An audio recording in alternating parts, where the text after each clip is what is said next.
Rahul. Guys आज हम बात करने जा रहे हैं पूरा जो आपका टर्म 1 सिलेबस है इंग्लिश का, और यू नो कि आपका एग्जाम बस आने ही वाला है, तो आपको ऐसा हम पूरा सिलेबस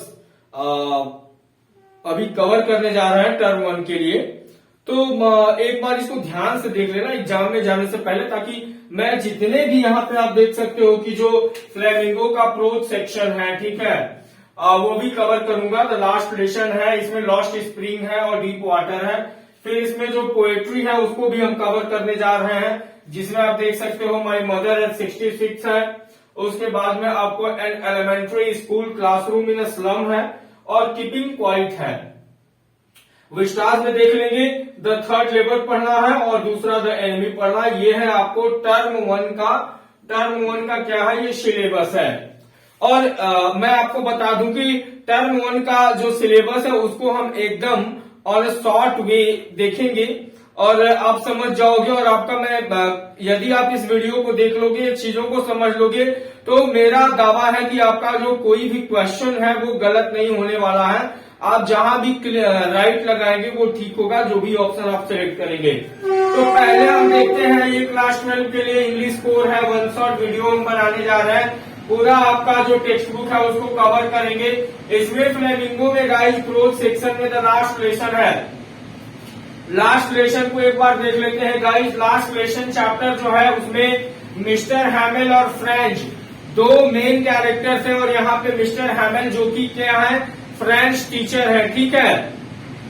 और वो एल्सेक एंड लोरियान करके एक जगह है, वहां पे क्या करते हैं, पढ़ाते हैं। तो आपको बता दें कि एल्सेक और लोरियान जो है वो पहले कहा था, वो फ्रांस में पढ़ता था, वो फ्रांस का एक पार्ट था। लेकिन जब से मतलब जर्मनी और फ्रांस के बीच में युद्ध हुआ, तो जर्मनी ने उस पार्ट को अपने कब्जे में कर लिया और जर्मनी ने उसको जीत लिया। तो यहाँ पे जो एल्सेक और लोरियान है अब जर्मनी का होने वाला है। Mister Hamel the last lesson जो आपको यहाँ दिखाई दे रहा है वो आखिरी जो पार्ट है, आखिरी चैप्टर है, वो इसी का नाम द लास्ट लेसन है। मिस्टर हैमेल जो कि एक फ्रेंच टीचर है और कई वर्षों से वो एल्सेक और लोरियन के स्कूल में पढ़ा रहे होते हैं, और वो अपने एक क्या बोलते हैं उसको, स्ट्रिक्ट बिहेवियर के लिए बहुत ही मतलब पॉपुलर है बच्चों के बीच में। यहाँ पे आप देख सकते हैं कि जो फ्रेंच होता है वो अर्ली इन द मॉर्निंग तैयार होता है जाने के लिए। फ्रेंच एक ऐसा बच्चा है, यहाँ पे दिखाया गया है इस चैप्टर में, जो कि स्कूल जाना नहीं चाहता है, क्योंकि उसको पार्टिसिपल से रिलेटेड कुछ होमवर्क दिए गए होते हैं मिस्टर हैमेल के द्वारा। इसीलिए वो उस दिन सोचता है कि स्कूल बंक करे, क्योंकि उसने वो जो उसका वर्क होता है वो कंप्लीट नहीं किया होता है, उसको रिमेम्बर नहीं किया होता है। यहाँ पे देख लो कि जो वो कंप्लीट नहीं किया होता है, और फिर क्या होता है कि लेकिन वो छोड़ नहीं सकता है, वो धीरे धीरे स्कूल की तरफ बढ़ता है। और बीच में बुलेटिन बोर्ड होता है, जहां पे वार से रिलेटेड या जो वार चल रहा था फ्रांस और जर्मनी के बीच में, उससे रिलेटेड जो घटनाएं होती थी वो उस पे पेश की जाती थी। तो उस दिन उसने देखा कि वहां पे भीड़ लगी थी, वो जा करके जब वहां पे देखा तो उसे पता चला कि वो जो एल्सेक और लोरियान जो प्रांत है वो अब जर्मनी के आधिपत्य में हो गया था, वो जर्मनी के कब्जे में हो गया था, और वहां पे अब फ्रेंच लैंग्वेज के बजाय जर्मन लैंग्वेज की पढ़ाई होने वाली थी। वो जान करके उसको बहुत दुख हुआ, फिर भी वो धीरे धीरे स्कूल की तरफ बढ़ते जाता है। और जाने के बाद में जब वो देखता है तो खिड़की के नीचे जब रहता है तो बहुत तेज आवाज आ रही होती है, जो कि मिस्टर हैमेल क्लास में कुछ कह रहे होते हैं। वो डरते डरते स्कूल के अंदर जाता है और क्लास में जाकर के मिस्टर हैमेल से रिक्वेस्ट करता है अंदर आने के लिए। मिस्टर हैमेल उसे डिनाई नहीं करते हैं और वो अंदर आकर के बैठ जाता है। जब वो देखता है कि पीछे बहुत सारे जो बुजुर्ग विलेजर्स थे वो भी आकर के बैठे थे, और मिस्टर जो ये है हैमेल है, वो कुछ अलग से कहानी बता रहे थे कि आज आपका ये आखिरी लेसन है, आखिरी दिन आप ये फ्रेंच लैंग्वेज पढ़ रहे हो, इसके बाद इस स्कूल में फ्रेंच लैंग्वेज पढ़ाई नहीं होगी, और इसके बाद से जो जर्मन लैंग्वेज है वो क्या बोलते हैं अथॉरिटी में आ जाएगी, और सारी चीजें जर्मन लैंग्वेज में करी जाएंगी। तो यहाँ पे जो मिस्टर हैमेल है वो विलेजर्स को बताते हैं कि आप लोगों का ध्यान ना देना सारी चीजें, और जो भी पीछे विलेजर्स बैठे होते हैं वो सारे लोग भी बहुत सीरियस होते हैं। पार्टिसिपल से रिलेटेड जो होमवर्क्स होते हैं वो सारी चीजें बात की जाती है। मिस्टर हैमल जो उस दिन उनका पहनावा था वो बहुत ही मतलब टेरिफिक था, बहुत ही बढ़िया था। वो अपना जो पार्टी वियर रखे थे उसी को उन्होंने green coat and all this things उन्होंने वेयर किया था, ठीक है। मिस्टर हैमल बहुत ही दुखी थे और वो लोगों को बताया कि आप लोगों ने ध्यान नहीं दिया। और हमारा मिस्टर हैमल जो कि आखिरी क्लास में होते हैं वो लोगों को समझाते हैं, बताते हैं कि वो उनके लैंग्वेज के प्रति में ध्यान नहीं दिए, उन लोगों ने उसको हमेशा अवॉइड किया। और आज ये जो दिन है वो बहुत ही मतलब दुख का दिन है। लोगों को अपने लैंग्वेज जो होता है उनके लिए सारी चीजें होती हैं, उनका पूरा अस्तित्व होता है, उनका पूरा जीवन होता है, और वो उसको क्या करने जा रहे हैं, खत्म करने जा रहे हैं। और आज से वो जो फ्रेंच लैंग्वेज है वो खत्म हो जाएगा। तो फ्रेंच भी ये सारी चीजें सुनकर के उसको सारे लोग फील करते हैं कि हाँ सच में। और इससे पहले वो लोग जो कि ध्यान नहीं दिए होते हैं लैंग्वेज के लिए, वो उस दिन बहुत ही मतलब उसको लेकर के सेंटिमेंटल हो जाते हैं। और फ्रेंच भी जो होता है वो छोटा लड़का सेंटिमेंटल हो जाता है। और ऐसे फाइनली विवेला फ्रांस करके मिस्टर हैमल लिखते हैं और कहते हैं कि आज के बाद ये आज की जो क्लास है वो फिनिश हुई, और ऐसे करके ये जो स्टोरी है वो फिनिश होती है। अब आइए देखते हैं लॉस्ट स्प्रिंग में। लॉस्ट स्प्रिंग गाइस जो कि अनीस जंग के द्वारा रिटेन है, और इसमें यू नो की 2 पार्ट्स हैं, ठीक है। इसमें जो पार्ट्स हैं वो कितने हैं, इसमें 2 पार्ट्स हैं। फर्स्ट पार्ट है that is related to garbage collector, जो है बॉय है, साहेब है, और एक टीम होती है इन लोगों की गाइस। और दूसरा जो पार्ट है इसमें वो बैंगल मेकर जो कि फिरोजाबाद में रहते हैं उनके बारे में है।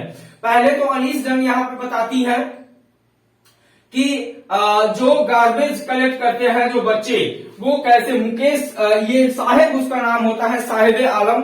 अनीस जंग उनको रोज देखती है कि वो सुबह सुबह सैक्स लेकर के, बोरे लेकर के और गार्बेज कलेक्ट करने के लिए निकल जाते हैं। और एक दिन अनीस जंग उस बच्चे से, साहिब आलम से उसका नाम पूछती है। वो बताता है कि मेरा नाम साहिब आलम है। और वो लोग कहते हैं कि हम लोगों को ये काम बहुत ही बढ़िया लगता है, बहुत ही इंटरेस्टिंग लगता है, क्योंकि कभी कभी बिकॉज उन लोगों को लगता है कि garbage collection is the collection of gold for them. क्योंकि बच्चों को इंटरेस्ट क्या होता है कि उसमें कभी कभी उनको कॉइन्स भी मिल जाते हैं, कभी कभी पैसे भी मिल जाते हैं, और कभी कभी ऐसी यूजफुल चीजें मिल जाती हैं जो उनके काम के लायक होती हैं। तो यहाँ पे जो होता है, क्या बोलते हैं, साहब, वो उनको उस काम को बहुत ही इंटरेस्टिंग तरीके से समझाता है। अनीस जंग एक दिन उन बच्चों को पूछती हैं, साहेब को पूछती हैं कि क्या स्कूल नहीं जाते हो। बोलता है मेरे पास तो स्कूल ही नहीं है। वो बोलती है अच्छा मैं बना दूंगी तो जाओगे। तो वो बोलता है हाँ क्यों नहीं। और ऐसे करके वो होता है। और यू नो कि वो जो लोग होते हैं वो बांग्लादेश से आए होते हैं, और दिल्ली के इलाके में जो सीमापुरी का इलाका है वहां पे रहते हैं। और सिर्फ वही नहीं, वहां पे बहुत सारी फैमिलीज रहती है वैसे गार्बेज कलेक्ट करने वालों की। अनीस जंग जो कि बाद में उससे मिलती है, तो साहब एक दिन उनसे पूछ देता है कि आपने बोला था स्कूल बनाने के लिए, क्या आपने स्कूल बना लिया। तो वो शर्मा जाती हैं क्योंकि वो ऐसे मजाक करी होती हैं और वो जवाब नहीं दे पाती हैं। अनीस जंग हालांकि विजिट करने के लिए जाती है उन स्लम एरिया में जहां पे उनकी बस्ती होती है, और वहां पे देखती है कि वहां पे बहुत सारे बोल सकते हैं कि टेम्पररी हाउसेस बने होते हैं जो कि टायर से उनके रूफ बने होते हैं, या क्या बोलते हैं ये टीन वगैरह के चादर से बने होते हैं। तो ये सारी चीजें देख करके वो शौक हो जाती हैं। वो लोग नंगे पांव घूम रहे होते हैं, और इसमें अनीस जंग उनसे पूछती है कि तुम लोगों के पास स्लीपर नहीं है, चप्पल नहीं है, तुम लोग चप्पल नहीं पहनते हो। तो उसमें से कोई कहता है मेरी माँ ने यहाँ रख दिया है, वहां रख दिया है, और बहुत सारी चीजें, बहुत सारी बातें बनाते हैं लोग। तो ऐसे करके जो उन्होंने पॉवर्टी को दिखाया है कि कैसे वो लोग अपना सर्वाइवल कर रहे हैं, और वहां पे जो रहने वाले लोग हैं वो कितने दुख में हैं। हालांकि उनपे क्वेश्चन किया जाता है कि वो बांग्लादेश से यहाँ क्यों आए, तो उन्होंने आंसर दिया है कि बांग्लादेश में उनकी जो सारी खेती बाड़ी थी वो पूरी बर्बाद हो गई, और वहां खाने पीने के लिए कुछ नहीं बचा, तो वो लोग यहाँ आ गए और इसीलिए यहाँ पे वो लोग रह रहे हैं। दूसरा जो गाइस पार्ट है वो हमारा है फिरोजाबाद मुकेश, ठीक है। एंड मुकेश का जो सपना होता है, ड्रीम होता है, he wanted to become motor mechanic, he wanted to drive a car. और यहाँ पे क्या होता है कि अनीस जंग एक दिन मुकेश के साथ उसके घर जाती हैं, जो कि सकरे सी गलियों में, पतली गलियों से होकर के वो लोग गुजरती हैं, और वहां जाकर के बाद में उसको देखती है तो एक टीन का गेट होता है, उस पे जाकर के जो मुकेश होता है अपना एक किक मारता है और उसका जो गेट होता है वो खुल जाता है। जब अनीस जंग अंदर जाती है तो उनको दिखाई देता है कि वहां पे एक लेडी होती है जो कि घूंघट, उनको देखने के बाद घूंघट डाल लेती है, ठीक है, और वो जाकर के पीछे दरवाजे के पीछे छिप जाती है। ये बैंगल मेकर की स्टोरी है जो फिरोजाबाद में बहुत वर्षों से काम कर रहे होते हैं, लेकिन वो अपना लाइफ स्टाइल चेंज नहीं कर पाए हैं। वो लोग अभी उसी हालात में हैं जिस हालात में वो लोग क्या करते हैं, रह रहे हैं। वहां पे उन्होंने बहुत सारे लोगों से मुलाकात किया, मुकेश के फादर से मुलाकात किया, वहां पे ग्रैंड मदर से उनके कुछ चीजें पूछी और पूछने के बाद ये पता चला कि उनको 2 वक्त का खाना भी नहीं मतलब करना मुश्किल होता है इस काम में, क्योंकि वहां पे बिचौलिए बहुत काम करते हैं और जो लोग दलाल हैं, जो लोग एजेंट हैं, जो लोग साहूकार हैं, वो लोग मिले होते हैं और उनकी लाइफ स्टाइल को एकदम क्या करके हैं, वो दबा करके रखे हैं, उन लोगों को डोमिनेट करके रखे हैं। एक तरफ उनकी जो लाइफ है which is full of poverty और दूसरी तरफ है ये बैंगल मेकिंग का जो काम है। बैंगल मेकिंग का जो काम है उनके लिए बहुत ही मतलब दुख भरा काम है। वो लोग एकदम इसमें डिफिकल्टी से काम करते हैं, रात रात भर काम करना, और वो जो शीशे के पतले पतले डस्ट होते हैं वो उनके कारण, उसके कारण क्या होता है कि उनकी आंखों की रोशनी भी बहुत जल्दी ही चली जाती है। यहाँ पे दिखाया गया है जो दुख भरी दास्तान है, जो दुख भरी जिंदगी है उन लोगों की जो लोग फिरोजाबाद में वर्षों से काम कर रहे हैं, लेकिन वो अपना life style, life standard change नहीं कर पा रहे हैं। और इसके पीछे कहीं ना कहीं उन लोगों का हाथ है, उस एडमिनिस्ट्रेशन का हाथ है, उस प्रशासन का हाथ है जो सबसे मिल करके और उन लोगों को आगे आने से रोकते हैं। और उन्हीं घरों में एक मुकेश जैसा लड़का रहता है जिसका एक ड्रीम है कि वो बाद में चल करके मोटर मैकेनिक बनेगा, ठीक है। तो ऐसे करके ये लॉस्ट स्प्रिंग में 2 पार्ट्स है गाइस। यहाँ पे दोनों लोगों को हम देख सकते हैं। पार्ट 1 में जहाँ की साहिब की जिंदगी चेंज हो जाती है, यहाँ पे साहिब जो कि गार्बेज कलेक्शन का काम करता है वो बाद में क्या करता है कि एक टी स्टॉल पे काम करना शुरू कर देता है। और टी स्टॉल वाला जो काम होता है, जब अनीस जंग उस समय उससे मिलती है और पूछती है कि तुमको कौन सा काम बढ़िया लगता है, either you were doing that work, जो तुम काम कर रहे थे वो बढ़िया था या ये जो टी स्टॉल में तुम काम कर रहे हो वो बढ़िया है। तो वो कहता है कि यहाँ पे मैं किसी मालिक के अंडर में काम करता हूँ और वो आजादी नहीं रही जो पहले आजादी थी। और यहाँ पे मुकेश का जब हम बात करते हैं तो वो बैंगल मेकर के घर में रहता है, लेकिन उसका सपना है सड़कों पे गाड़ी दौड़ाने का। यहाँ पे जब हम तीसरे चैप्टर का बात करेंगे प्रोजेक्ट में, डीप वाटर है। यहाँ पे गाइस डीप वाटर में जो ऑथर है उनके फियर को दिखाता है कि कैसे वो फियरफुल थे। कैलिफोर्निया बीच पे जब वो एक छोटे उम्र में अपने पापा के साथ घूमने के लिए गए थे तो वहां पे उठती लहरों के बीच ने उनको बहा करके जब दूर ले गया, उस समय से उनको पानी से बहुत डर लगता था और वो तब तक पानी में बहुत दिनों तक स्विमिंग के लिए नहीं गए। लेकिन अचानक से जब वो बड़े हो गए तो फिर से उनके मन में आया कि उनको स्विमिंग सीखनी चाहिए और एक दिन वो अपना एडमिशन करा लेते हैं स्विमिंग पूल में, ठीक है। और वहां पे जो गाइस याकीमा होता है रिवर, वो बहुत ही खतरनाक फीचर्स रिवर होता है, वहां पे लोग तैरने नहीं जाते हैं तो वो पूल में जाते हैं जो कि एक क्लब पूल होता है, ठीक है। YMCA नाम है, YMCA, और वहां पे जाकर के वो सीखना शुरू कर देते हैं। जब वो गए होते हैं उसी दिन जब वो ऊपर बैठे होते हैं तो अचानक से स्किनी लड़का आ जाता है। वो बहुत ही स्किनी होते हैं और एक लड़का आ जाता है जो कि बहुत ही मतलब हट्टा कट्टा होता है, बहुत ही मतलब बॉडी बिल्डर टाइप का होता है। वो आकर के उनको क्या कर देता है, उस पूल के पानी में फेंक देता है। उसके बाद उनको तैरना तो आता नहीं होता है और वो क्या करने लगता है कि ऊपर नीचे होने लगता है। पहले तो वो बॉटम लेवल पे जाता है धीरे धीरे। अब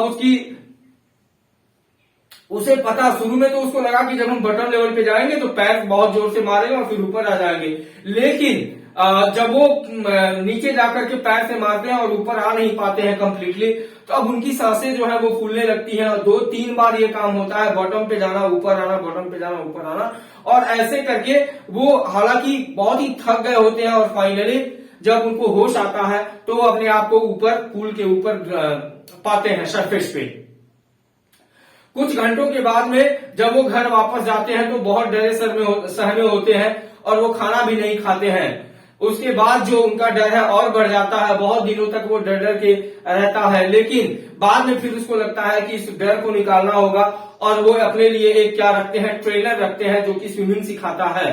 वो बाद में फिर पूल में ले जाकर के उनको डिफरेंट डिफरेंट वेज में रोप लगा करके बहुत सारी चीजें करा करके स्विमिंग सिखाता है। उसके बाद वो अपने डर को खत्म करने के लिए, डर को फिनिश करने के लिए बहुत सारे जगहों पे, बहुत सारे इवन वो ऐसे ऐसे जगहों पे जाते हैं जहां पे बहुत ज्यादा गहराई होती है और उन जगहों पे जाकर के वो स्विमिंग करते हैं और फाइनली जब वो एकदम सक्सेसफुल हो जाते हैं और उस दिन से वो अपने डर को भगा लेते हैं। वो कहते हैं हम यहाँ आ गए हैं, तुम क्या कर सकते हो, अपने आप को कॉन्फिडेंस बनाने के लिए। And finally he was succeed in swimming. और ये यहाँ डीप वाटर का स्टोरी है गाइस। ये हमने प्रोज सेक्शन फ्लेमिंगो का भी डिस्कस किया है। पोएट्री सेक्शन में चलते हैं। माई मदर एट 66 है, जो कि कमला दास द्वारा रिटेन है। और गाइस ये फ्री वर्स में लिखा हुआ है, इसमें कोई राइमिंग स्कीम नहीं है, फ्री वर्स में लिखा हुआ पोएम है। कमला दास जो कि यहाँ पे बॉन्ड दिखाई है, this is the poem which is explaining, जो कि एक्सप्लेन कर रहा है मदर और डॉटर के बीच का कनेक्शन, मदर और डॉटर के बीच का जो बॉन्ड है। कमला दास हालांकि अपने माँ के पास गई होती है और फिर जब वो कोचीन रिटर्न हो रही होती है तो she was driving her car when she was way to the airport. और उसकी जो माँ होती है वो बगल के सीट पे बैठी होती है। गाइस कमला दास जब उनको देखती हैं तो वो ही वॉज वो dodging off her mouth, she was dodging off her mouth, वो अपने मुंह को खोल करके बैठी होती है और एकदम सोई होती है। वो कमला दास जब अपनी माँ को देखती है तो उनको डर लगता है और ऐसा लगता है कि ये तो माँ एकदम अब मरने ही वाले पोजीशन में आ गई है। एंड उनको बहुत डर लगता है अपनी माँ को देख करके, क्योंकि ये जो ख्यालात है वो बचपन में भी आया करते थे। जब उनकी माँ उनको छोड़ करके कहीं जाने लगती थी तो वो बहुत डर जाया करती थी। और आज सेम जो मोमेंट है, आज जो सेम सोच है, सेम थॉट है, वो फिर कमला दास के जहन में, कमला दास के माइंड में आया है।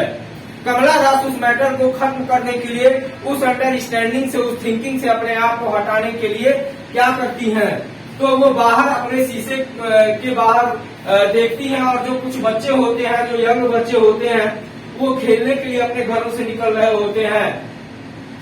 वो देख करके वो सोचती है कि देखो एक तरफ लाइफ है जो कि फुल ऑफ जॉय है, बचपन का लाइफ, और दूसरी तरफ ये ओल्ड एज है जहाँ पे हम मतलब डेथ के कगार पे पहुंच चुके हैं। अचानक से वो एयरपोर्ट पे पहुंच जाती है और जहां से एयरपोर्ट पे वो जाती हैं और फिर वहां से कोई कनेक्शन नहीं होता है। वो अपने अम्मा को बाय बाय करती हैं और कहती हैं सी यू सून अम्मा।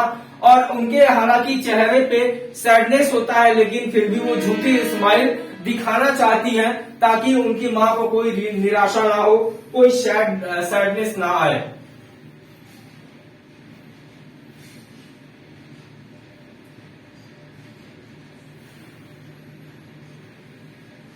यहाँ पे जो पोएट्री है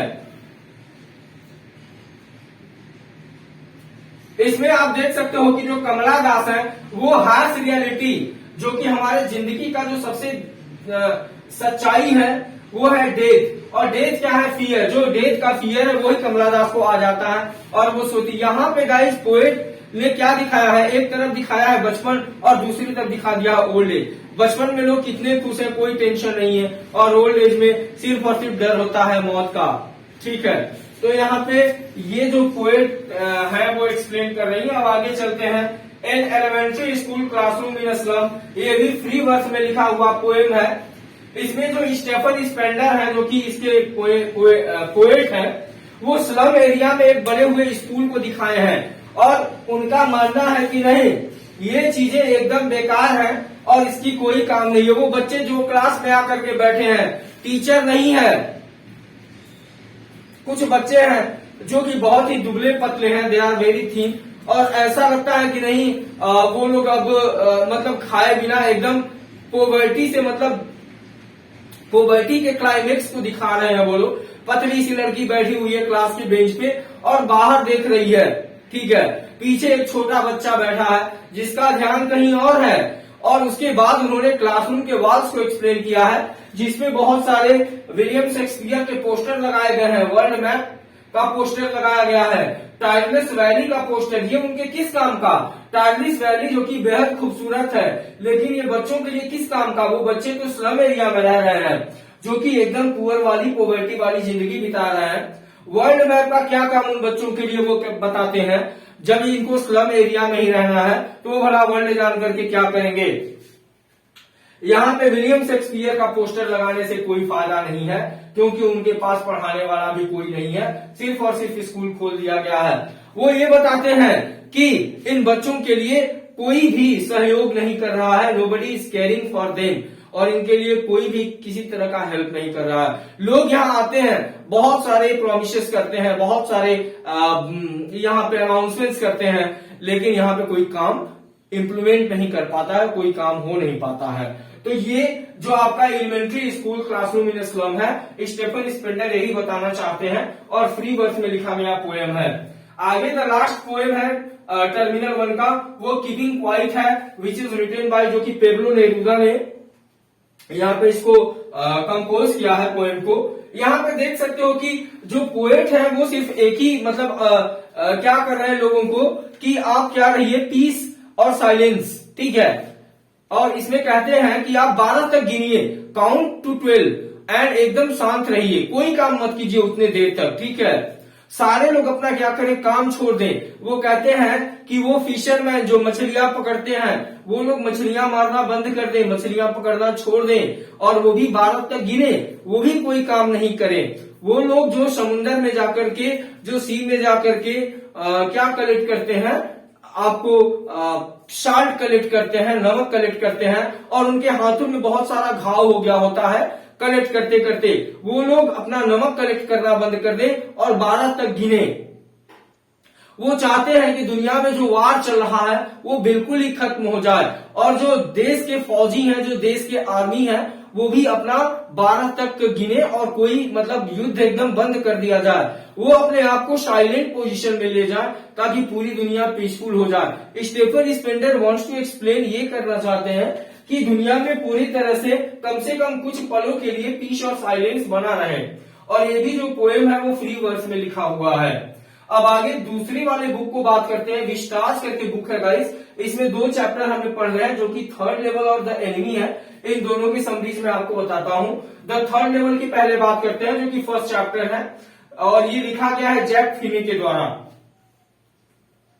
इसमें गाइस जो मेन कैरेक्टर है और वो है चार्ली, ठीक है, जो कि 31 साल का है, और सैम है, ठीक है, सैम जो कि एक साइकेट्रिस्ट है, और लुइसा जो कि वाइफ है चार्ली की। और यहाँ पे गाइस ग्रैंड सेंट्रल स्टेशन है, ग्रैंड सेंट्रल स्टेशन, ये ग्रैंड सेंट्रल स्टेशन गाइस है न्यूयॉर्क में, ठीक है।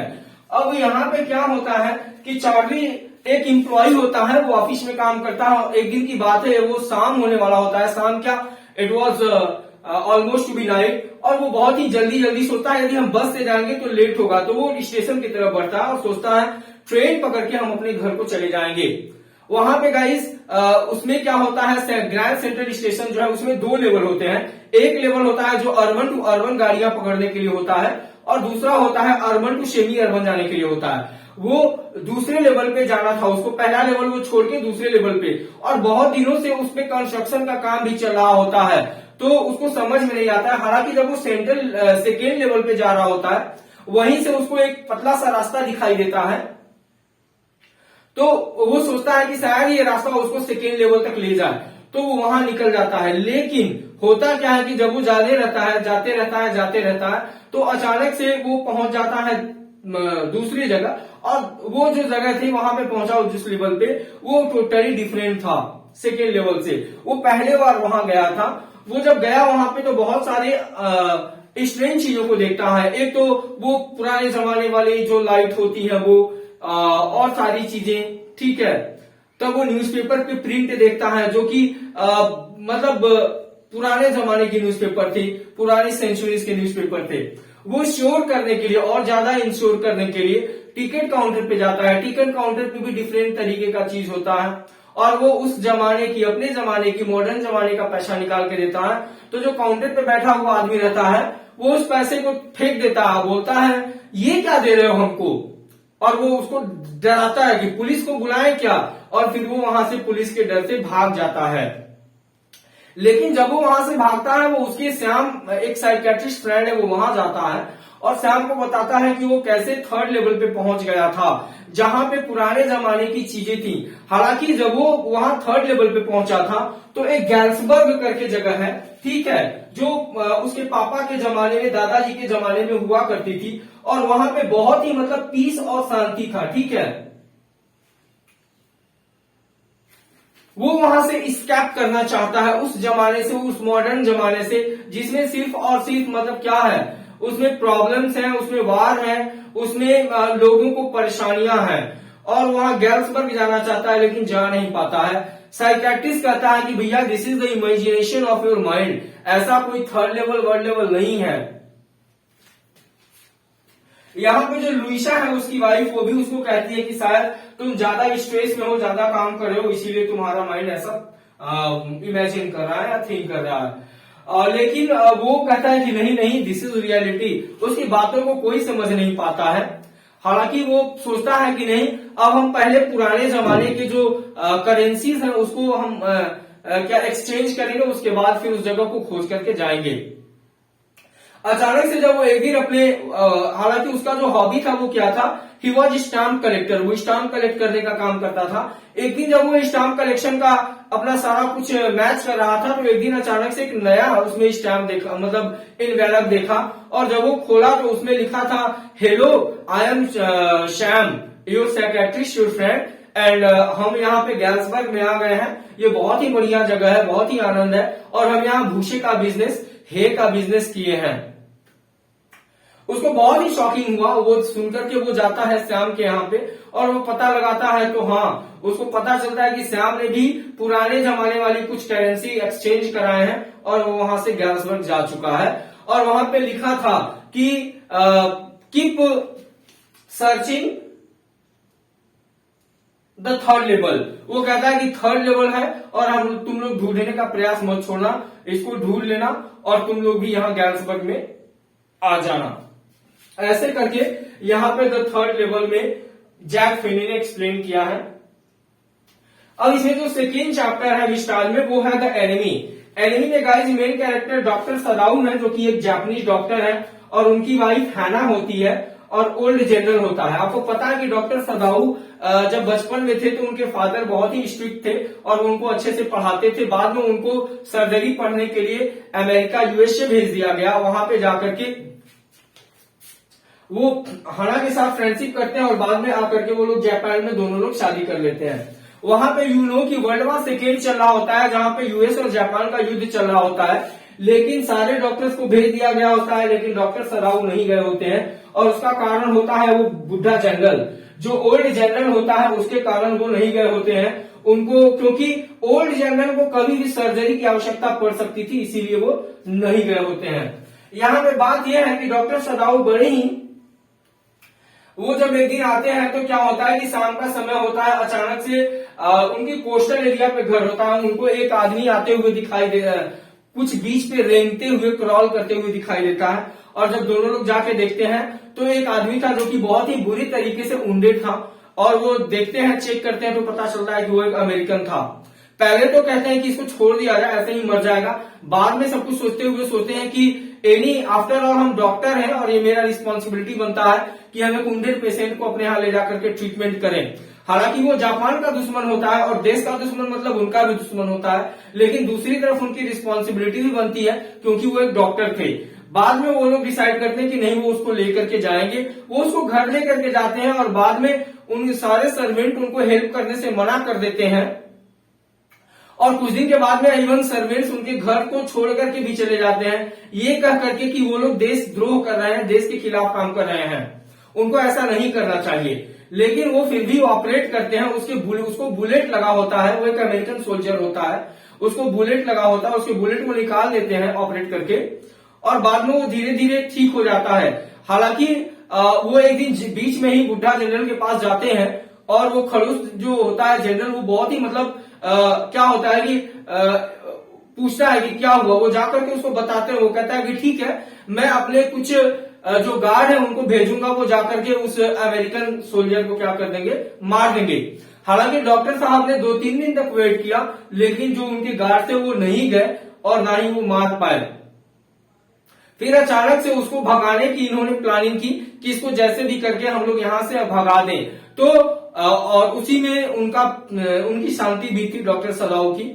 वो लोग प्लान करते हैं, उसके लिए वो एक बोट लगाते हैं और बोट में उसके लिए खाने पीने की सारी चीजें वो लोग वहां पे रख देते हैं और उसको कहते हैं कि तुम जाना और यहां से नजदीक एक आइलैंड है जहां से जो बहुत सारे जहाजें गुजरती हैं और उस पे तुम चले जाना।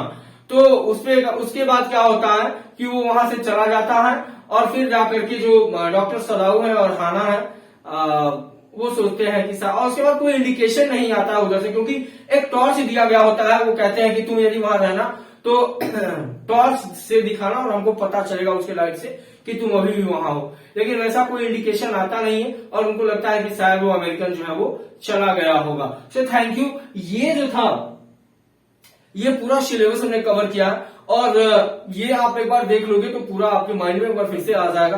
सो thank you. If you have not subscribe, subscribe it, don't forget to like and comment, sign.